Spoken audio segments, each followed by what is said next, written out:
하나님의 말씀은 신명기 7장 1절에서 11절입니다. 신명기 7장 1절. 내 하나님 여호와께서 너를 인도하사 내가 가서 차지할 땅으로 들이시고 너 앞에서 여러 민족 헷 족속과 기르가스 족속과 아모리 족속과 가나안 족속과 브리스 족속과 히위 족속과 여부스 족속 곧 너보다 많고 힘이 센 7 족속을 쫓아내실 때에 내 하나님 여호와께서 그들을 내게 넘겨 내게 치게 하리시리니 그때 너는 그들을 진멸할 것이라.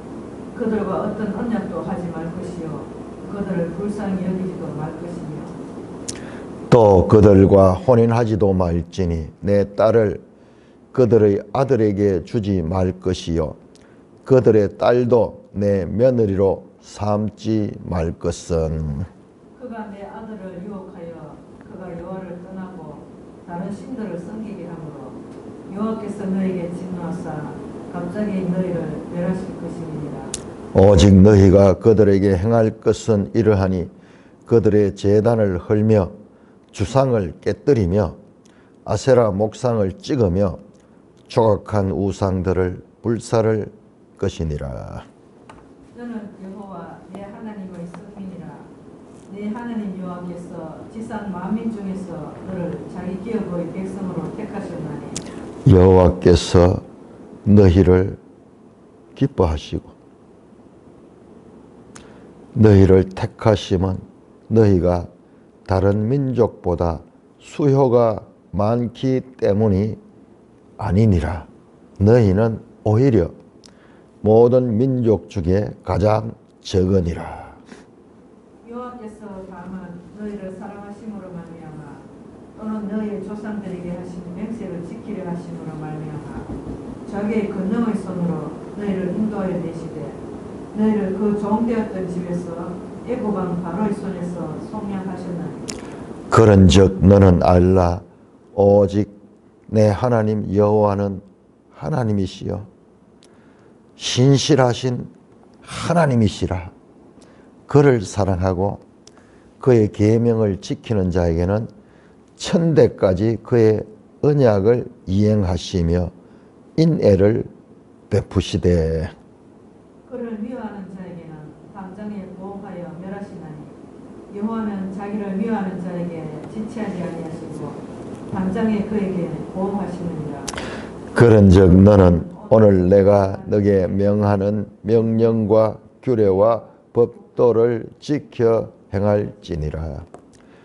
오 하나님 아버지, 은혜를 감사합니다. 하나님이 이 놀라운 말씀들 잘 깨닫게 하여 주시옵소서. 예수님 이름으로 감사하며 기도드리옵나이다. 아멘. 자, 우리 신명기는 세 개의 설교로 이루어졌다 그랬습니다. 세 편의 설교, 1장에서 4장 43절까지, 자, 그 다음에 4장 44절에서 28장 68절을 그런데 제가 봤을 때는 29장 1절까지요. 우리 매일 성경은 여기까지 다루고 있는데 이 유명한 구약 학자인데 미국 학자인데 제가 봤을 때는 여기에요. 자, 이렇게 둘째 설교고 그 다음에 29장 2절에서 30장까지 3장 14절까지 제가 봤을 때는 이 세 번째 주제의 설교 나와요. 자, 이거는 너무 범위가 머니까 우리가 구별할 수 없죠. 일단 자, 두 번째 설교를 보시면요. 두 번째 설교 돌아와서 제일 먼저 하는 게 뭐냐 그러면은 이제 장소가 모압 땅에서 다시 백성들을 모았습니다. 이거 첫 번째, 요거는 40년 11월 1일이어서 그런데 두 번째 다시 소집하는 내용인데 다시 모으시는 근데 요건 날짜는 안 나와요. 11월 1일 이후라 2일이든지 3일이든지 뭐 일주일 후인지 그건 모르겠어. 자, 두 번째 설교 4장 44절 보면 나옵니다. 그리고 5장 1절에서 5절까지는 서론이 되고요. 서론이 되고 그 다음에 5장 6절부터 21절과 10계명을 설교 10계명을 다시 선포했습니다. 자, 5장 1절에서 6절에서 여기에서 무슨 이야기가 나오냐 그러면은 지금 언약, 지금 이 언약은 여기서 다뤘던 것은 호렙산 언약입니다. 우리 신명기에서는 계속 호렙산 나오니까 여기서 호렙산을 봅시다. 시내산이죠. 자, 이 호렙산 언약이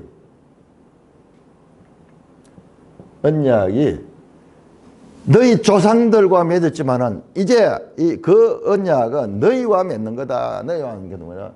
조상과 그 다음에 1세대와 맺었던 것이 이제 2세대와 맺는 것이다. 그것은 너희 조상들과 맺은 것이 오늘 너희와 맺은 것이다. 그러면서 언약의 갱신을 하는 거예요. 갱신. 이걸 갱신이라고 합니다. 언약의 대상자가 언약 내용은 똑같아요. 그러니까 제일 먼저 나오고 10계명이 나오잖아요. 10계명이 나오잖아요. 호렙산에도 10계명부터 나왔죠. 자, 그러면 10계명은 뭐고? 자, 호렙산에서 보시면요. 먼저 10계명이 20장에 나오고 그 다음에 또 율법이 나와요. 23장까지가 율법이 나오는데 그거는 이제 어떻게 이 관계 가운데서 살아가면서 이 여러 가지 생활에 관한 법들이 나옵니다. 그리고 24장에 가면은 언약을 체결한 장면을 체결한.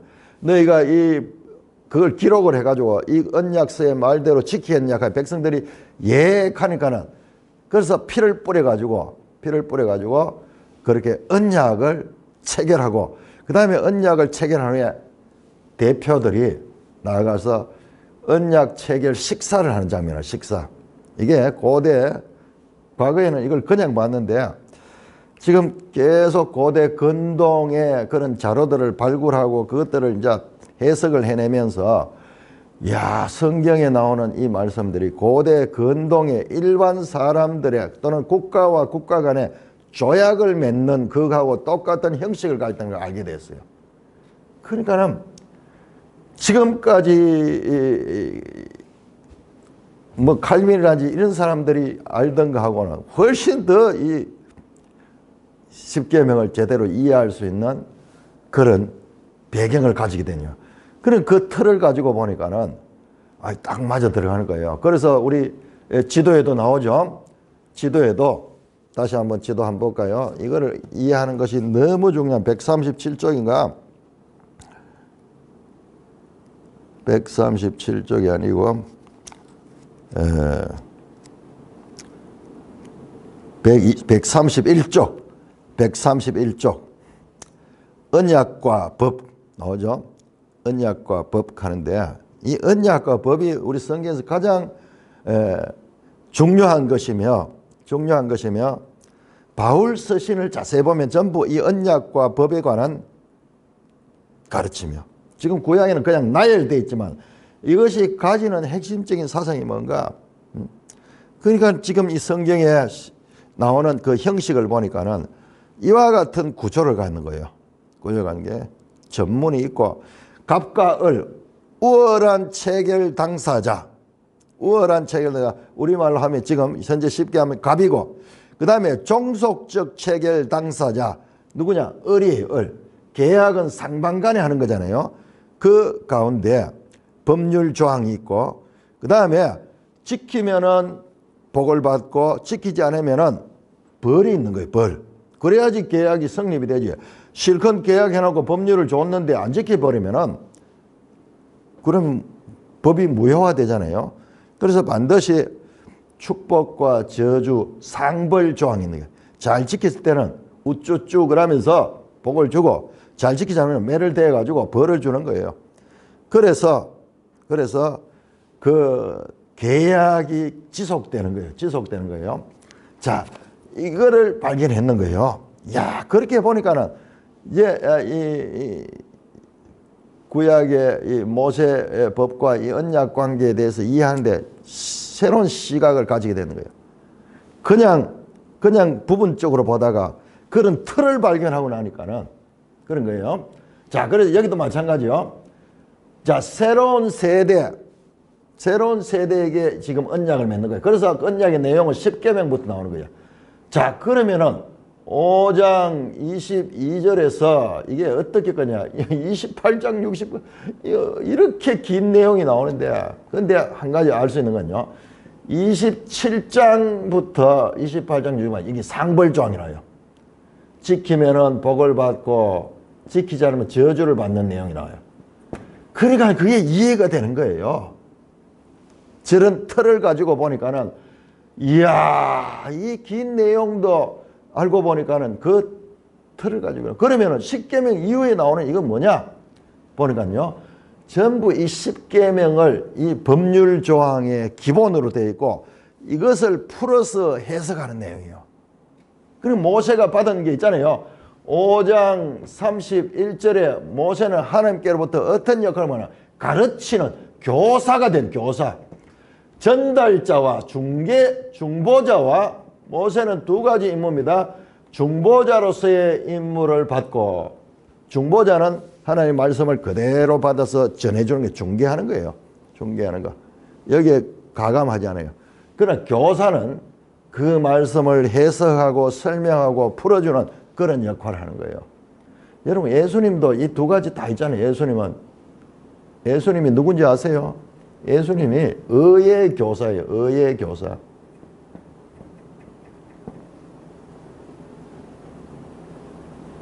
실제로 예수님은 랍비셨잖아요. 제자들을 가리키잖아요. 그리고 중보자로서 십자가에서 그 모든 죄를 사하시고. 자, 그러면은 이어지는 이 긴 내용은 뭐냐? 여러분 나중에 26장까지 가서 보면요, 결론이 나와요. 26장 17절에서 19절까지인가 여기에 아주 중요한 내용들이 나와요. 자, 그런 식으로 보면은 지금 너무 많기 때문에 우리가 이걸 요약을 할 수가 없어. 자, 이게 뭐냐?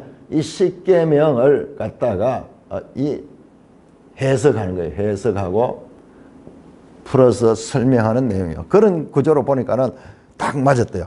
자, 우리 매일 성경 17쪽을 한번 보세요. 17쪽.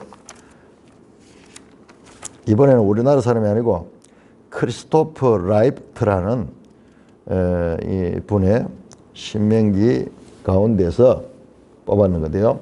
자, 17쪽. 그러니까 이런 거는요, 이런 부분은 우리가 개인적으로 아무리 연구해도 알 수가 없어요. 개인적으로 아무리 연구해도 어디까지 끊어지는가. 이런 데 교사들의 도움이 필요한 거예요. 이분들이 이 문서, 소위 성경도 하나의 문서잖아요. 이걸 연구하는 거는요, 우리가 상상을 할 수 없어요. 상상할 수 없는 그런 배경을 가지고, 언어는 뭐 말할 것도 없고, 그 다음에 문화적인 배경이라든지 이런 데서 천재들이 이 하나님의 말씀을 하나 다른데, 그저 하나 동사 하나 명사 하나까지도 복수냐 단수냐 이런 까지도 자세하게 따라가지고 우리는 그저 얻어먹는 거예요. 이분들의 것을. 자, 이분이 보세요. 3번 보시면 17쪽에 3번에 보면은 확대된 10계명이다. 확대된 10계명이다. 자, 먼저 4장에서 11장까지 4장에서 11장 우리가 지금 보고 있는 거죠. 4장에서 11장까지는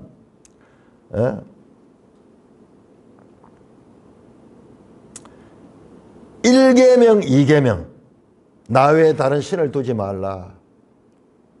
너희를 위하여 새긴 우상을 만들지 마라. 하늘에 있는 것이나 땅에 있는 땅 아래 물속에 있는 어떤 형상도 만들지 마라. 그 첫째 계명과 둘째 계명. 자, 이 부분을 4장에서 11장에서 다루고 있는 이 부분을 갖다 큰 교훈이라고 제목을 큰 교훈. 그러니까는 그 다음에 12장부터 26장까지를 10계명을 순서대로 해서 하나하나 풀어서 설명한 것이다. 그렇게 왔는 거예요. 자, 그래서 어떻게 했는가 보세요. 18쪽 보세요. 18쪽 넘어가면은 자, 12장부터 해서 26장까지를 10계명, 첫째 계명, 둘째 계명, 셋째 계명 순서대로 되어 있다는 거예요. 순서대로.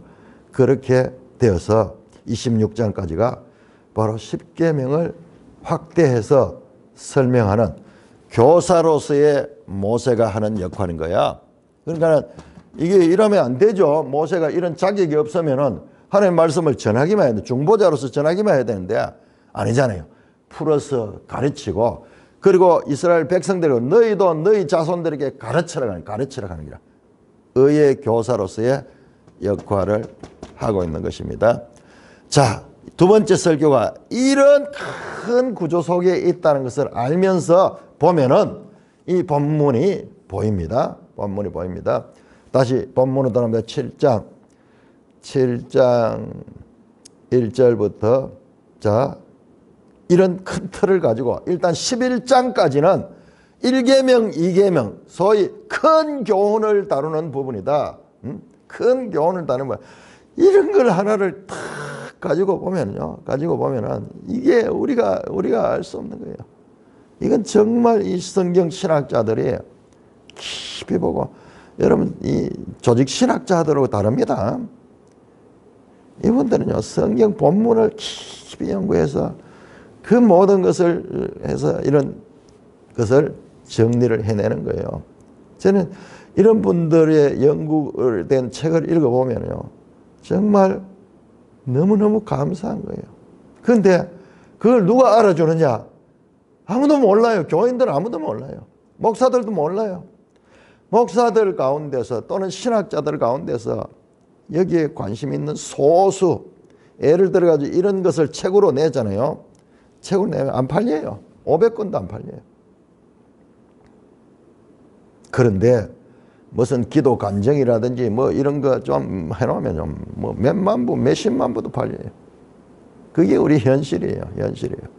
그러니까는 우리가 여기서도 알 수 있는 것은 생명으로 가는 길은 좁고 협착하여 찾는 이가 적고 멸망으로 가는 길은 넓고 평탄하여 찾는 이가 많다는 거예요. 사람들이 많이 가는 길이 이 세상에서는 많이 가는 것이 답이고 민주주의는 다수결의 원칙이지만은 진리의 생명의 길은 그 반대예요.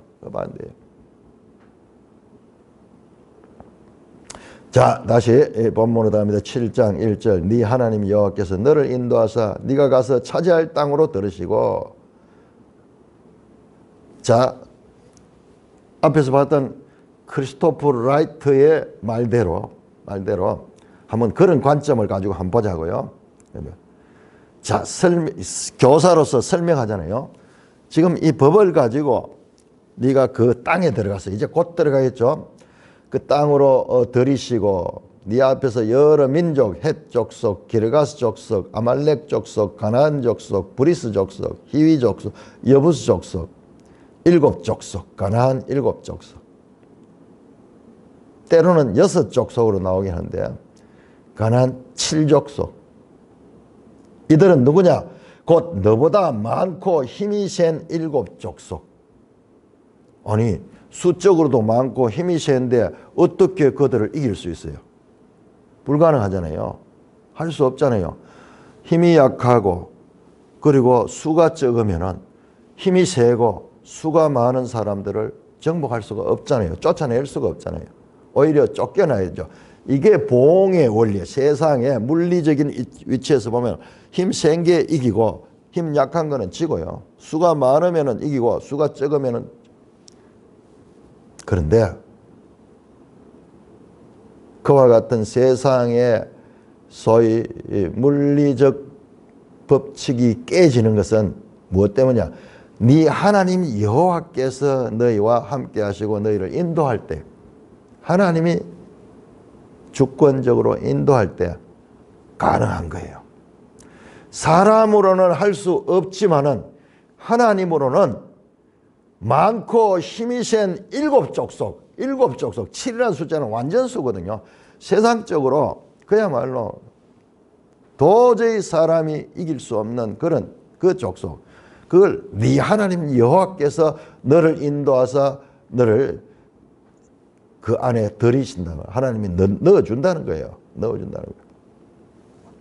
그때 너는 그들을 진멸할 것이라. 그들과 어떤 언약들. 자, 여기 보세요. 놀라운 거는 하나님이 해주시거든요. 그런데 너가 할 일이 있어. 너가 할 일. 자, 여기까지 하나님이 다 하시는 일이죠. 하나님이 가나안 7 족속을 정복할 수 있고 그들을 쫓아내고 너희를 그 속에 정복하도록 그렇게 하실 때 네가 할 일이 있어. 네가 할 일은 뭐냐? 네 하나님 여호와께서 그들을 네게 넘겨 네게 치게 하시리니 그때 너는 그들을 진멸하라. 하나님이 하시지만은요, 그 백성들이 해야 될 역할이 있어요. 그것을 하는 건 뭐냐? 그들을 구체적으로 치고 진멸하게 하는 역할은 이스라엘 백성들이 맡는 거예요. 자, 이것이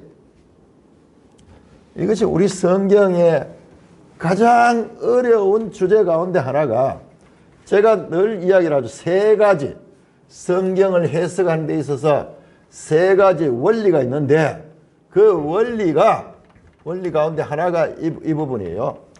자, 하나님이 하시지만은 하나님의 주권입니다. 자, 하나님이 주권적으로 인도해 드립니다. 그렇지만은 사람의 책임이 있어. 사람의 책임. 해야 될 일이 있어. 하나님이 하심에도 불구하고 사람이 해야 될 일이 있어. 그래서 성경은 우리가 언뜻 보면 하나님이 주권적으로 다 하시는데 사람은 그럼 뭐냐? 로봇이냐? 이러지만요. 그거 아니에요. 이 하나님의 주권 속에 그림을 그리면요. 이 하나님의 주권 속에 여기에 사람의 책임이 있어. 책임이 들어있어. 하나님의 주권에는 사람의 책임을 그 안에 포함하고 있습니다. 하나님 주권은요. 항상 그렇습니다. 예.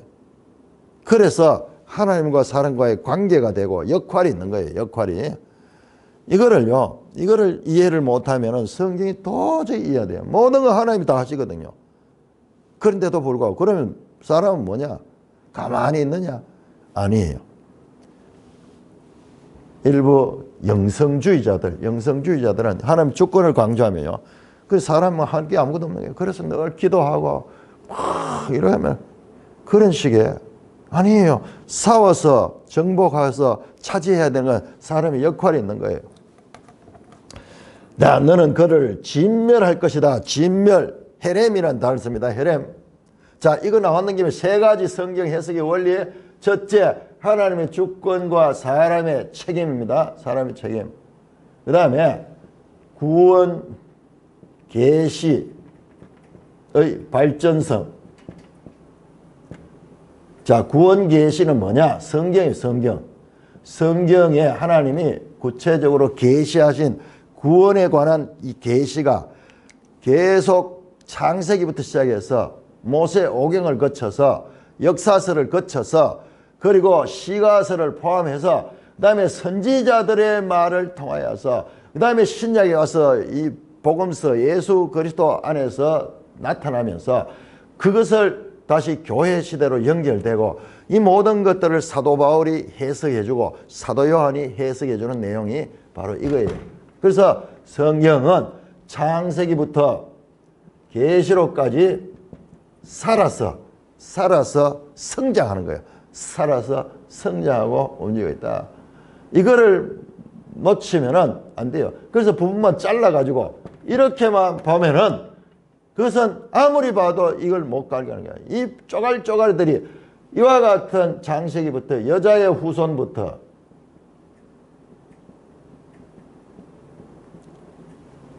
재림하는 그리스도까지 재림 주님까지로 일관되게 연결되어 있어요. 연관되어 있어요. 이 안에 성령에 관한 것도 나오고 다 나옵니다. 이 안에. 자, 이와 같은 구원 계시의 발전성을 보지 못하고 성경을 분리해 가지고 따로따로 보게 되면은 뭐 따로따로 볼 수밖에 없죠. 그렇지만 그 따로따로 되는 것들을 하나로 연결시켜줘야 돼. 그래서 구원 계시의 발전성을 가지고 성경을 봐야 됩니다. 자, 그 다음에 마지막으로 시작된 종말론. 기본 원리입니다. 이거는 제가 십수년 이제 신학을 하고 하나님 말씀만 연구하고 가르치면서 발견한 성경 해석의 3대 원리. 이게 없으면 목사가 할 일은 이거는 늘 깨우쳐 줘야 돼요. 이게 없으면 성경 아무리 읽어도 조각조각밖에 몰라요. 자, 이와 같이 하나님의 주권과 사람의 책임을 볼 수 있습니다. 하나님은 구체적으로 더 책임을 줍니다. 하지 말아야 될 것. 첫째, 해야 될 것, 진멸하라. 헤렘이죠. 헤렘, 진멸하라. 자, 이것도 우리가 구약 성경에서 이 헤렘을 모르면은 성경 아무것도 모릅니다. 늘 그런 소리예요. 헤렘을 모르니까는 야, 하나님 잔인하시다. 하나님이 그거다. 진멸하다.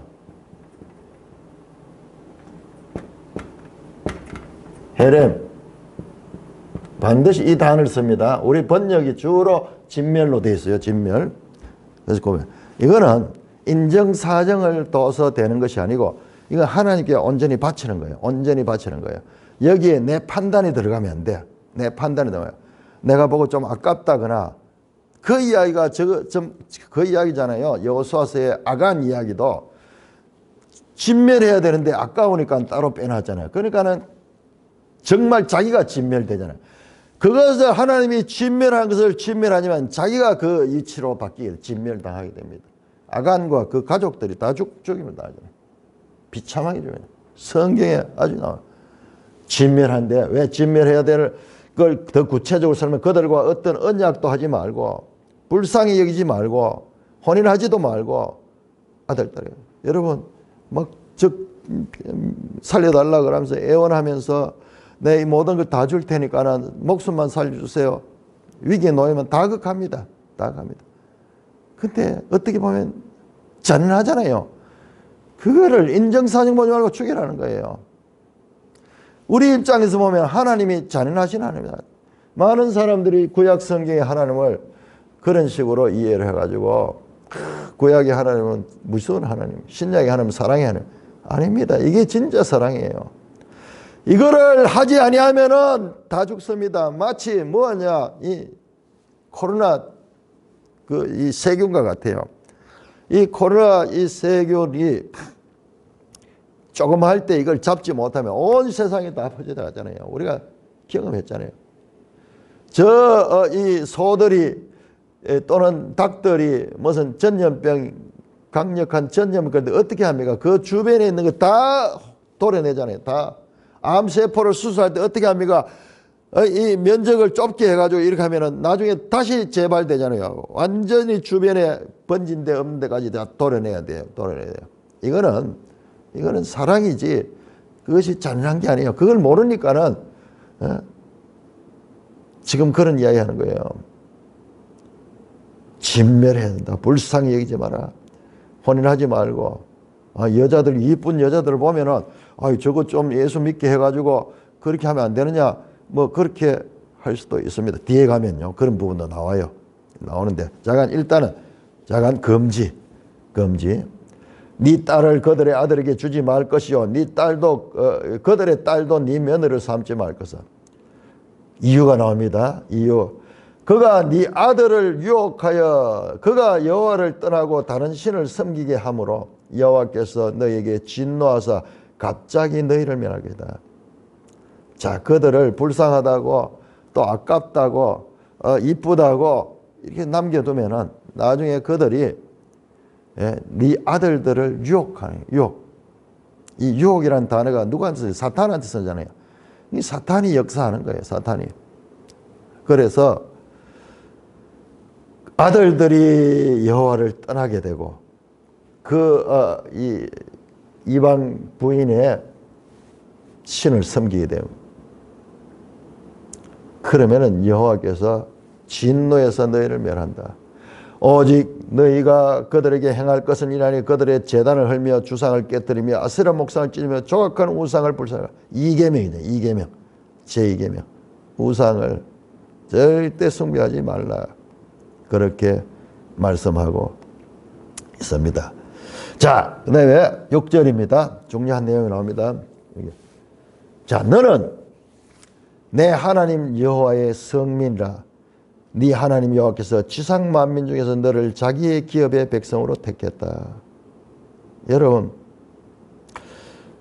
8절에 보시면 여호와께서 너희를 사랑하셨다. 자, 앞에서 보세요. 자, 6장 5절에서 너는 마음을 다하고 뜻을 다하고 힘을 다하여 내 하나님 여호와를 사랑하라. 내 하나님이 명하시는 말씀을 마음에 생기고 자녀에게 부지런히 가르쳐라. 아니, 일방적으로 사랑하라 그러니까는 뭐 사랑하고 싶다고 되는 게 아니잖아요. 이유가 지금 쓰는 거야. 왜 사랑해야 되는가? 왜 하나님을 일방적으로, 하나님을 전적으로 유일신으로 섬기고 사랑해야 되고 자손들에게 그걸 가르쳐야 되냐? 그 이유가 나오는 거예요. 너는 네 하나님 여호와의 성민이다. 너와 이스라엘이죠. 이스라엘과 하나님 여호와와의 이 둘의 관계가 있는 관계가 있는 거예요. 이 둘의 관계가 어떤 관계냐? 언약 관계로 체결되어 있는 거예요. 하나님은 갑이시고 이스라엘은 을이잖아요. 지금 이게 지금 뭐예요? 모압 언약이에요. 모압에서 호렙산 언약 출애굽기 19장에서 24장까지 나왔죠. 지금 모압 언약을 체결한 거예요. 모압 땅에서 언약을 체결했는데 내용은 호렙산 언약과 동일합니다. 그 안에 지켜야 돼. 법규는 지켜야 합니다.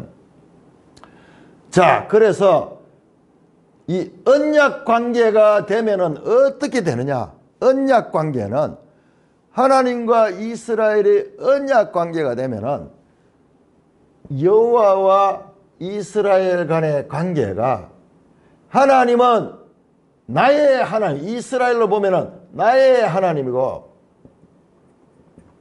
지극히 당연하지만요. 이 원리로 돌아가야 됩니다. 그러면 이스라엘은 누구냐? 하나님 앞에 나의 백성이에요. 나의 백성. 호세아 2장 23절에서 이 말씀이 나와요. 자, 호세아 2장 23절로 한번 찾아봅시다. 이런 말씀들이 그냥 나오는 서술이 아니고요. 본질을 가리킵니다. 호세아 2장 23절. 내가 나를 위하여 그들을 이 땅에 심고 긍휼히 여김을 받지 못한 자를 내가 긍휼히 여기면 내 백성이 아니었던 자는 너는 내 백성이라. 너는 내 백성이라. 나의 백성이죠. 나의 백성이고. 그 다음에 너는 내 백성, 나의 백성이죠. 나의 백성. 하나님의 백성입니다. 하나님의 백성이고. 그 다음에 주는 그들은 하나님을 향하여 나의 하나님. 이런 관계가 된 거야. 이게 뭐예요? 하나님과 백성과의 언약 관계는 하나님은 이 나라의 하나님이 되시고 그리고 백성들은 하나님의 백성이야. 이게 하나님의 나라예요. 하나님의 나라. 하나님 나라의 백성이 된 거예요. 그러면은 하나님 나라의 백성은 이름만 있는 것이 아니라 하나님의 소유고 거룩한 하나님의 백성이 되는 거예요.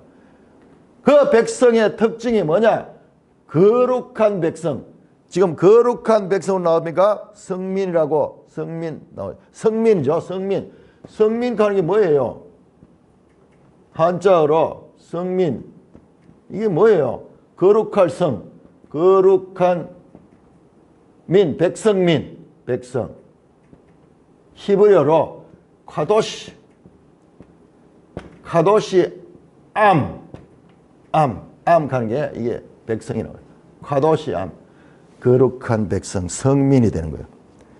하나님이 거룩하기 때문에 이 관계에서 이스라엘은 거룩한 백성, 내 하나님의 성민이고, 내 하나님 여호와께서 지상 만민 중에서 너를 자기의 기업의 백성으로 택했는데, 자, 기업의 백성이라는 표현이 나오는데요.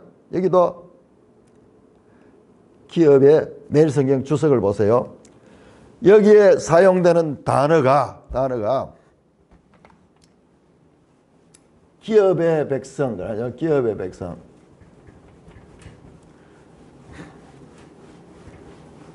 여기서 기업이란 평소에 쓰던 그 용어가 아니에요. 세굴라 하는 세굴라.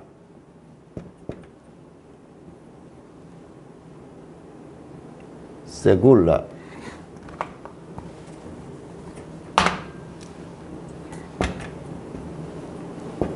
세굴라. 자, 이 단어는 여기에 기업이라고 썼는데 이게 뜻이 뭐냐 하면 소유, 보석, 귀한 것, 귀한 것이에요.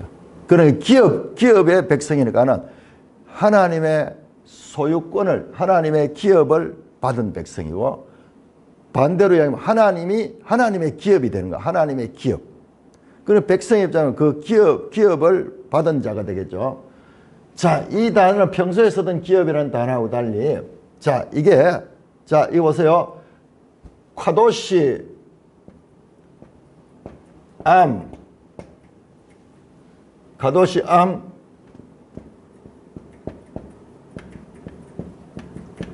거룩한 백성.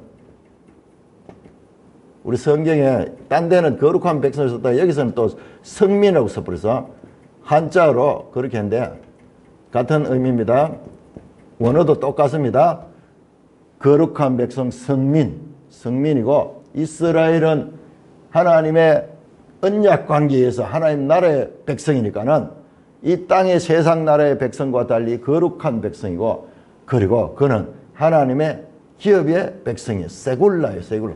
하나님의 소유고 하나님의 보배로움이에요. 자, 출애굽기 19장 들어갑니다. 출애굽기 19장. 자, 이게 얼마나 중요한 건가. 자, 19장.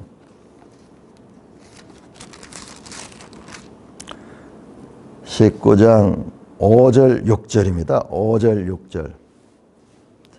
자, 시내산 언약, 소위 호렙 언약을 맺기 전에 먼저 하나님께서 약속합니다. 이 언약 관계가 되면 너희 신분이 어떻게 바뀌는가를 설명하는 데 이게 먼저 나와요. 그러나 우리 신명기에서 제일 끝에 나와요. 자, 여기도 한번 나오고 제일 끝에 나옵니다. 한번 확인해 보겠습니다. 먼저 출애굽기 19장 5절 6절. 세계가 다 내게 속하였네. 너희는 내 말을 잘 듣고 내 언약을 지키면 너희는 모든 민족 중에 내 소유가 되겠고, 바로 이거예요. 나의 소유, 세굴라예요. 세굴라티, 나의 소유. 나의 소유가 되는 거예요. 나의 소유. 하나님의 소유가 되는 거예요. 지금 같은 이야기. 그 다음에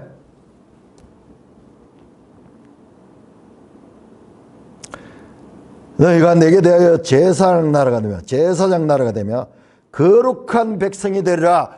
암카도시, 거룩한 백성, 소유된 백성, 기업의 백성. 사실 원어상으로 같은 이야기. 어떻게 언약 관계가 될 적에 하나님 나라의 백성이 되면은 그것은 하나님은 그들을 소유로 하시고, 그리고 그들은 거룩한 백성이 되며 소유를 하나님은 놓지 않았어요. 놓지 않습니다. 하나님의 소유를 누가 뺏을 수 있어요? 자, 이 관계입니다. 자, 그러면은 앞에서 말했던 신명기 저 제일 끝으로 가볼까요? 신명기 26장 가야 되겠네. 26장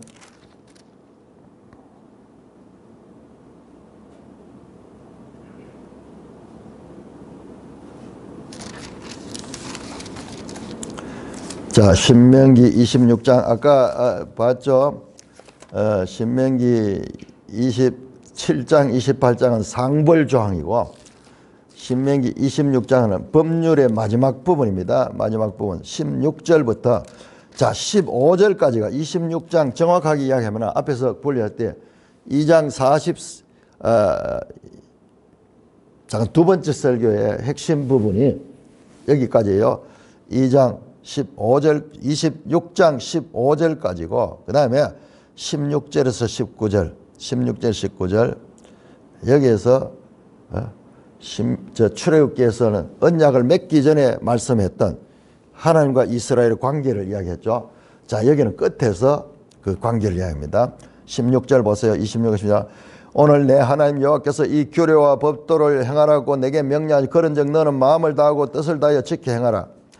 17절. 너가 오늘 여호와를 내 하나님으로 인정하고 또 그 도를 행하고 그 규례와 명령과 법도를 지키며 그의 소리를 들으라고 화건하였고 뭐냐? 내가 듣겠습니다. 언약 관계를 체결하는 거예요. 언약 관계. 언약할 적에 상반간에 결혼 서약할 때도 이 여인을 아내로 맞이하여 평생 이 비가 오나 눈이 오나 검은 머리가 파뿌레 같이 사랑하며 살겠느냐? 예, 신랑이 서약하잖아. 그 말이에요. 그 말. 그 말입니다. 얼마나 놀라운지 몰라요. 그 다음에 이 19절 보세요. 하나님도 서약합니다. 그런즉 여호와께서 너를 그 지으신 모든 민족 위에 18절 17절에는 이스라엘 백성들이 서약하는 거야. 그렇게 사랑하겠느냐? 예. 하나님만 섬기며 그 하나님의 백성으로서 그 도리와 법도를 지키겠느냐? 그 말이에요. 그러면은 예, 화건했다. 그의 소리를 들으리라 화건했고 그 말씀대로 하겠다고 동의했다는 거예요. 그 다음에 18절 여호와께서도 너에게 말씀하신 대로 오늘 너를 그의 보배로운 백성이여 그의 모든 명령을 지키라고 화건하셨느냐? 여호와께서도 화건하고 신랑과 신부처럼 예? 신랑도 예, 신부에도 묻죠. 신부도 예. 그 말이에요. 이게 그 말이라니까요. 그런데 이게 번역도 잘 못하고 이래가지고 해석이 분분한데요. 그 말이에요. 자, 그것은 어디에 나오느냐? 출애굽기 24장에 보면요. 하나님께서 그 이스라엘 백성들을 모세를 통해 다 모으게 언약을 체결할 적에 이 언약의 율법서에 기록된 언약의 말씀대로 너희가 지키겠느냐? 그래서 예, 우리가 준행하겠습니다. 거기서 답을 합니다. 그 답을 한 다음에 피를 뿌려가지고 언약을 체결해요. 지금 이것도 그 장면이에요. 그래서 언약이 체결되고 27장에 가면요. 복과 저주에 대한 이야기가 나오게 됩니다. 27장, 28장 연속해서 나오는 거예요. 지금 이 말씀이에요. 이 말씀. 자, 하나님이 그들을 거룩한 성민으로 삼으시고 그러니까 이게 정확하잖아요. 언약 관계에서 맺어진 이스라엘에게 하나님은 나의 하나님이 되고 하나님께 있어서 이스라엘 나의 백성이 되는 거예요. 나의 백성이. 이게 언약 관계가 수립되는 거예요.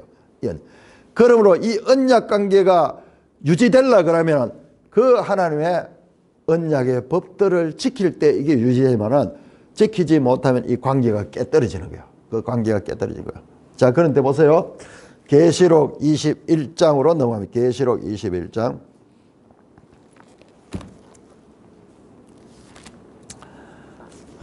우리가 성경을 많이 읽어놔야 돼요. 많이 읽게 되면은 흐릿한데 이거 성경은요 논리적으로 이렇게 또 안 돼 있어요. 그렇지만은 구석구석에 하나님의 귀한 뜻을 품으라는데 성령께서 우리 가운데 내주하며 이것을 모아가지고 연합할 수 있도록 성령이 우리를 깨우쳐가지고 이것을 연합할 수 있도록 해요. 자, 이제 모든 것이 회복된 후에 21장 3절 보세요. 새 예루살렘 성에서 어떤 말씀이 나오는가? 내가 들으니 보좌에서 큰 음성이 나서이르되 보라 하나님의 장막이 사람들과 함께 있으니 마치 출애굽할 때 그 출애굽해서 그 장막을 이스라엘 진영에 있었던 것처럼 그 이야기 나오는 게 하나님의 장막이 사람들과 함께 있으니 하나님이 그들과 함께 계시니 그들은 하나님의 백성이 되고 바로 그들은 하나님의 백성, 나의 백성, 하나의 백성. 누구예요?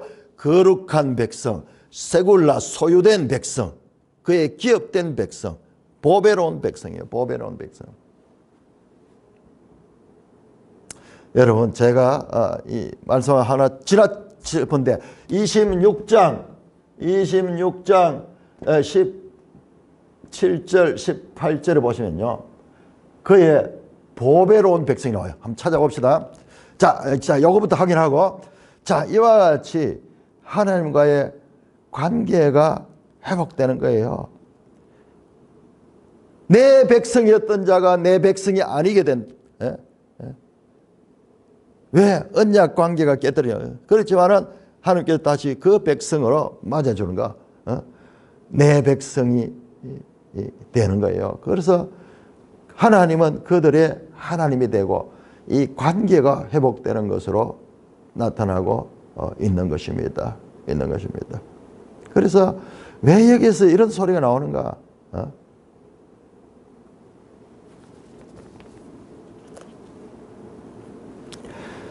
자, 이 신명기 26장. 자, 이 내용을 다룰 때는 늘 성경 여기저기 왔다 가야 돼요. 여기저기 왔다 가는데, 여기저기 자의적으로 왔다 갔다 해요. 거기에 핵심을 붙들고 가야 돼요. 자, 보세요. 18절은요, 26장 18절. 여호와께서도 내게 말씀한 거는 너를 그의 보배로운 백성이 되게 했다. 보배로운 백성. 보배로운 백성이 원어는 똑같아요. 세굴라예요. 암세굴라. 제가 얘기했죠. 소유된 백성. 자, 보석, 귀한 것, 보배로운 것, 보배로운 자. 자, 이게 어디로 연결되느냐? 베드로전서 2장 9절로 들어갑니다. 베드로전서 2장 9절.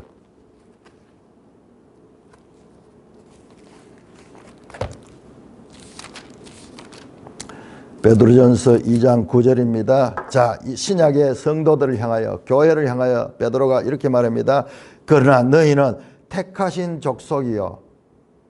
자, 이스라엘의 그 시대의 족장 개념이 교회로 전달됩니다. 택하신 족, 하나님이 선택했다. 자, 이 이야기도 전부 오늘 본문에서 다 나옵니다. 왕같은 제사장이요, 거룩한 나라, 카도시, 거룩한 백성이죠. 거룩한 백성의 나라가 거룩한 나라입니다.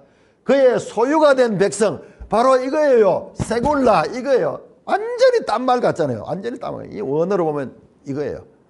출애굽기 19장, 그리고 지금 오늘 보는 신명기 7장, 신명기 26장, 베드로전서 2장 합쳐가지고 같은 하나님과 그 백성의, 하나님 나라 백성의 그 관계를 설명하는, 우리는 누구냐? 하나님의 백성이 되었기 때문에 하나님 나라에 들어가냐. 이 관계가 깨떨어지면은 하나님 나라에 들어갈 수 없어요. 그런데 우리 힘으로 하나님 나라에 들어가지 못해요. 왜? 구약의 이스라엘 백성이 다 실패하고 그 언약 관계가 깨떨어졌거든요. 그래서 요한복음 3장에서 니고데모가 예수님을 찾아와서 말합니다. 우리가 어떻게 해야 하나님 나라에 들어갈 수 있겠습니까? 예수님께서 말씀합니다. 거듭나지 아니하면 하나님 나라에 들어갈 수 없다. 아니, 어떻게 거듭납니까? 어머니 모태에 다시 들어갑니까? 사람이 물과 성령으로 거듭나지 않으면 하나님 나라에 들어갈 수 없다. 육으로 난 것은 육이요 영으로 난 것은 영이니 네가 거듭나야 하겠다는 말을 이상히 여기지 말라가. 그게 뭐냐?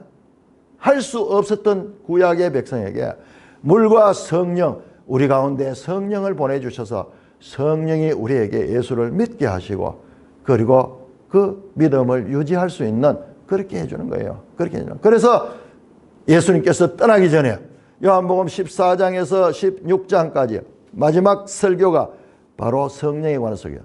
내가 가면은 보혜사 그가 오는데 그는 너희 가운데 거하겠고 너희를 진리의 영으로서 너희를 가르치며 내가 너희에게 말한 것을 생각나게 할 것이다. 예수님께서 부활하신 후에 제자들에게 나타나 성령을 받으라고. 성령. 자, 이 성령은 보혜사고 그 성령을 받으라고 사도행전 2장에 오순절날 성령이 임해서 교회가 탄생했는 거예요. 그러니까는 우리 마음에 할례를 받았는 거예요. 바로 성령이 우리 가운데 우리의 마음, 육의 마음을 찢고 들어와서 내주하는. 그래서 사도 바울은 너희가 하나님의 성전인 것과 하나님의 성령이 너희 안에 거하는 것을 알지 못하느냐, 그 말씀이 그렇게 연결되는 거예요. 연결되는. 성경의 모든 이야기가 여기 다 나오는 거예요. 자, 그렇게 해서 지금 이 신명기에 장차 이날 교회 시대에 이와 같은 이 구원받는 백성들에 이르기까지 그 암시가 여기 들어있는 거예요. 6절에. 자, 언약 관계에서 너가 하나님의 거룩한 백성이고 그의 세굴라 기업의 백성이기 때문에 하나님이 지상 만민 가운데서 기업의 백성을 택할 때 그러면 무슨 자격이 있어 택했느냐, 그게 아니다는 거예요. 여호와께서 너희를 택한 것은 너희를 기뻐하시고 너희를 택하시면 너희가 다른 민족보다 수요가 많기 때문이 아니라, 때문이 뭐예요? 까닭이잖아. 까닭이 있어서가 아니다 그 말이에요. 까닭이 있어서가 아니고 뭐냐, 하나님이 까닭 없이 택한, 까닭 없이. 까닭이 뭐예요? 이유잖아요. 이유. 무슨 까닭에. 봉의 원리에 의하면은 너희가 더 많고 너희가 내한테 더 잘 순종하고 너희가 더 다른 민족보다 수가 많거나 아이디어가 지혜롭거나 윤리적이거나 이게 아니라는 거야. 이건 세상에는 전부 다 무슨 까닭이 있잖아요. 조건이 있잖아요.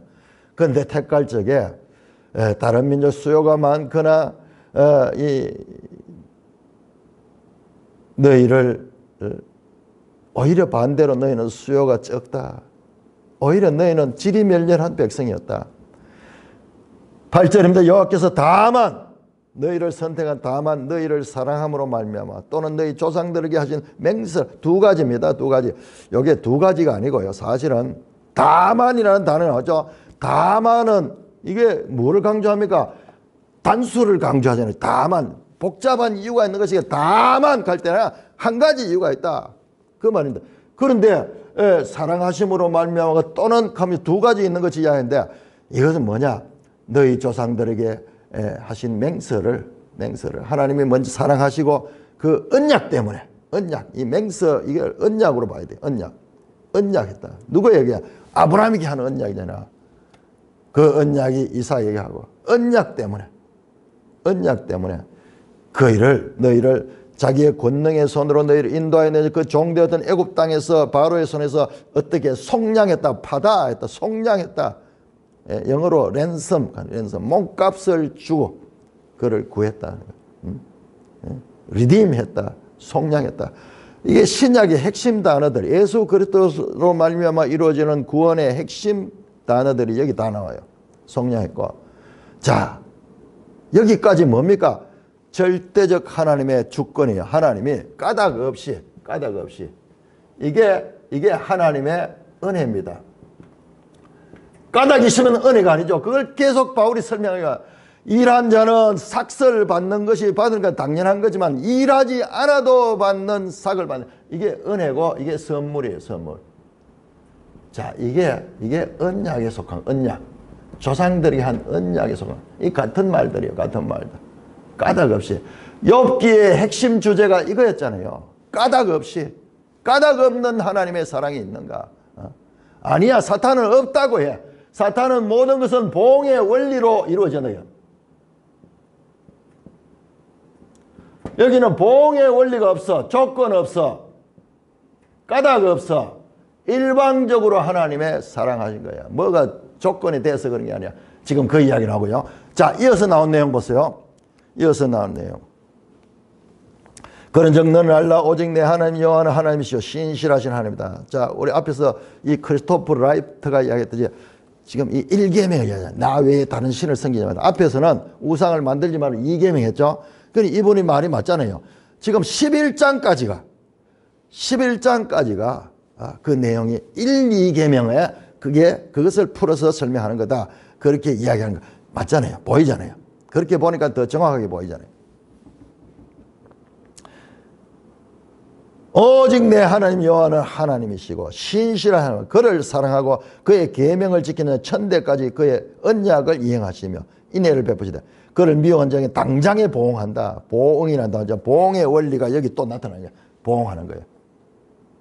자기를 미워한 자 지체하지 않고 그에게 보응하신다. 그런데 여기에 당장에 보응한다. 현재적으로. 그런데 은혜를 베푸는 거 보세요. 은혜를 베푸는 것은 천대까지. 우리 10계명에서 나왔죠. 10계명 제2계명을 설명하면서 말씀을 지키지 않는 천대까지, 지키지 않는 3, 4대 이야기인데 3, 4대는 당장이에요. 당장. 뭡니까? 살아있을 때, 내가 살아있는 현재의 이 보응의 원리를 보게 되는 거예요. 심판을 받는 거예요. 자, 이거는 뭐냐? 이거는 이 보응의 원리는 율법. 자, 여기 엄청난 내용이 나옵니다. 율법. 이건 은혜예요. 자, 이와 같은 보응의 원리는 이와 같은 까닭 없는 하나님의, 이걸 신학적으로 무조건적인 은혜, 무조건적. 요거는 조건. 무조건. 자, 이 무조건적인 하나님의 사랑이 조건적인 율법의 이 보응보다 더 크게 있는 거예요. 더 크게 있는 거예요. 자, 이걸 신학적으로 정리를 해보면 한마디로 정리하면 하나님의 은혜의 언약이, 이게 구체적으로 나옵니다. 신약성경은 은혜의 언약의 성격을 지금 말하는 거예요. 이게 하나님 아브라함을 택하실 때요, 이스라엘 백성을 택할 때 아무런 조건이 없어. 하나님 일방적으로 은혜의 언약에서. 그런데 이게 뭐예요? 이것이 율법. 이건 모세의 법.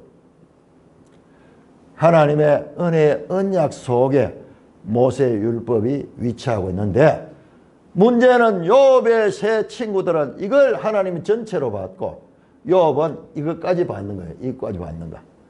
자, 우리 기독교 신앙 속에 우리가 이 부분만 집중해서 보면 율법주의가 돼요. 율법주의다. 그러나 그 율법보다 더 큰 하나님의 은혜가 있었다. 자, 오늘 이 말씀도 바로 이 사도 바울은 나중에 이것을 갈라디아 3장에서 딱 구별해내고요, 로마서에서도 이걸 구별했는데 그 내용에 이 씨앗이 지금 여기에 들어 있습니다. 먼저 은혜의 큰 원리가 있었고, 그 다음에 이 보응의 원리가 들어있는. 그러니까 하나님을 볼 때 이 전체로 봐야 되지. 그래서 앞에서 나오는 거예요. 너희가 망할 것이다. 그러나 하나님께서 너희를 그 포로된 것에 다시 구원할 것이다. 그러면 이 은혜에 대해서는 아직까지 어떻게 은혜를 배운가 구체적으로 안 나왔어요. 자, 그게 신명기 30장에 마음의 할례를 행한다는 그 이야기고, 그래서 이것은요 신약에서도 핵심 주제로 다루어지는 내용입니다. 이 성경 이걸 하나 붙들면은 쭉 요한계시록까지, 지금 신명기 모세 오경의 이 내용을 붙드는데 이게 쭉 연결돼 가지고 예수 그리스도까지 연결되고, 예수 그리스도까지 연결이 돼도 우리가 봐도 이게 연결되는지 아닌지 몰라. 전부 떨어져 있기 때문에 사도 바울이 와서 이거를 쫙 연결하고, 사도 요한이 와서 또 다른 면을 연결해서 이 구속 구원 계시의 일관성을 말씀하는데, 이 문제가 현재적으로 우리에게 제일 잘 이해 안 되는 부분이에요.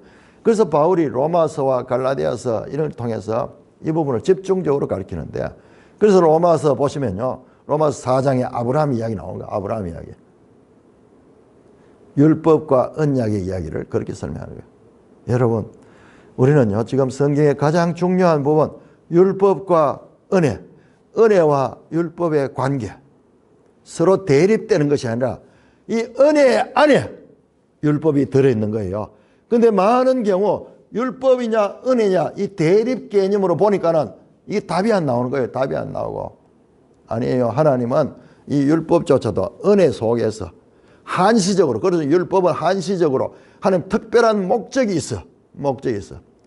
율법으로는 죄를 깨닫게 하는 거예요. 죄를 깨닫게 하고 우리가 죄인임을 알게 하는 그런 오직 하나님의 은혜로만 구원을 받을 수 있다. 그 은혜로 나아가는 방법이 믿음이에요. 믿음.